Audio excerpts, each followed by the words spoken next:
আজকে আমি পেঁয়াজ কলির চচ্চড়ি করছি। তার জন্য কেটে নিয়েছি পেঁয়াজ কলি, আলু, একটা টমেটো, দুটো কাঁচা লঙ্কা আর একটু বড়ি। তেল গরম করে নিয়েছি, এবার বড়িগুলো ভেজে নেব। বড়ি ভেজে তুলে নিয়েছি।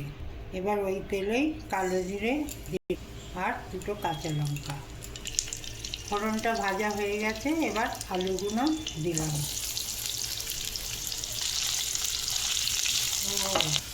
আলু ভাজা হয়ে গেছে, এবার টমেটোটা ছেড়ে দিলাম।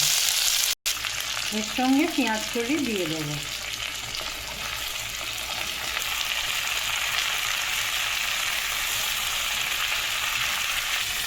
এরপর আদা চামচের হলুদ আর স্বাদ মতন নুন। একটু ভেজে নিয়ে জল দিয়ে দিলাম।